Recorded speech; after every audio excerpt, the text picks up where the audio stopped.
إنا لله وإنا إليه راجعون. أصحابتي شرفت لي كل نفس داخل الموت هرتهرنتا كل نفس كستوي دمنيسا ونفس كستمالنا أي لها دمنيسا waxaan halkan tacsi tiiraan la ugu dirayaa walaashii hodan online uma hay tacsi aad iyo aad u tiiraan la wallahi billahi wax ka xun ma lahan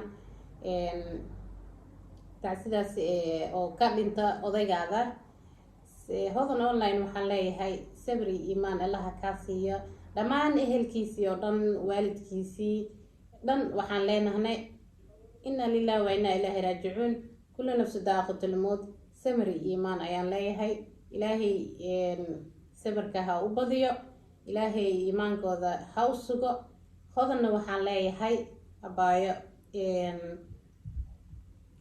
waa arki doontiin maxaa la dhahay hodan barta social media snapchat-keeda gaar ahaan hodan online weli kama aysan soo hadlin odaygeeda sababta uu dhintay waxa uu u dhintay waxa kasta just dad sabab wax kasta u noqotaa jirta dhimashada laakiin weli hodan kama aysan soo hadlin sababta ama waxa uu ku dhintay ama waxa ku dhacay odaygeeda laakiin iyadoo isbitaalka joogto ducadiina u baahanahay asxaabta sharafta leh ha noola soo duceeyo ha la soo duceeyo maanta iyadoo dhehaysa way soo gelisay haddana barteeda snapchat-keeda soo gelisay iyadoo dhehaysa odaygeygii ayaa dhintay wehelkeygii xaajigeygii bahayga aabahood ayaa dhintay iyadoo dhehaysa ayaa soo gelisay aad iyo aad ayaa ugu xumaaday ama ugu naxay dhabarka ayaan ka jabay ayay tiri hodan dhabarka kamaadan jabin sax waa dhabarka ka jabtay oo garabkaagii ayaa weysay ilmo yar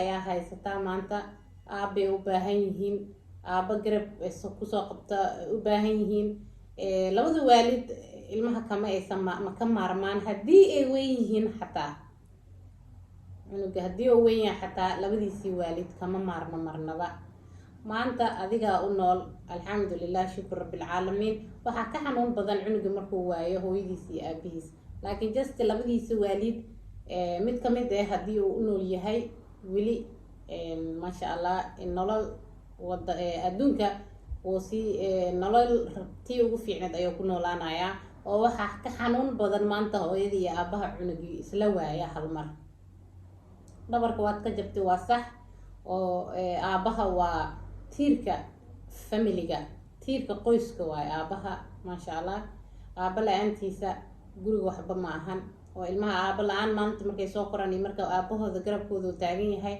oo tarbiyada aabahooda haystaana oo nolosha kula wada aabaha adigana garabkaagii uu yahay odagaaga aada weysid aada iyo aad ay xanuun badan tahay hodan waan kula dareemaynaa dhibka ku haysta dhibka kuugu dhacay ma hadli kartid maanta aada iyo aad ayaa ugu xumnahay marka sabri iyo iimaan ayaan kuleeyahay walaashay macaan iimaankaada iska kaasho iimaanka candhuftaada dib u laaq sabri iimaan ilaaha idinka wada siiyo adiga iyo dhammaan familigiina oo dhanba caruurtaas yaryarkana ilaahay ha kula garab galo oo kuwii kusoo barbaarisid tarbiyadii toosan diinteena islaamka maasha allah ilaahay kaaga dhigo qurbaa la joogaa maanta ilmaha labada dhinacba labada waalid way u baahan yihiin laakiinse tani ilaaha keenay mid wax ilaahay keenay waxba lagama qaban kara marka aada iyo aad ayaa ugu xunaa hodan insha allah ilaahay rabbiga raxmaanka waxaa kaaga baryeena inuu garabkaagii maadaama kaa baxay inuu ilaahay ku caawiyo insha allah ilaahay rabbiga raxmaanka markastana caawimaad iska bari ilmahaasna way iska kori doonaan laakiin hooyaa u joogta alxamdulilah shukr rabbilcaalamiin adigaa u joogtid maanta waxba kama halaabayaan laakiinse xanuunka aad dareemaysid maanta waan kula dareemeynaa garabkaagii dhabarka kaa jabay tiirkii guriga kamid ahay ayaa baxay aada iyo aad ayay xanuun badan tahay hodan sabri iyo imaan walaashay macaan asxaabta sharafta leh hodan online ha loo soo duceeyo marxuumkaasi dhintayna maanta waxaan leenahnay ilaahay inuu ugu bishaareeyo jannatul firdowsa marti la jecel yahayna ilaahay ka dhigo kuwii jannada isku la kulmane xuralcayntii jannada ku kulantane ilaahay idinka dhigo insha allah samir iyo iimaan ilaahay naga wada siiyo gaar ahaan familigiisa ayaan mar labaad u leeyahay inna lillahi wa inna ilaahi raajicuun. aad iyo aad ayaan ugu xunnahay.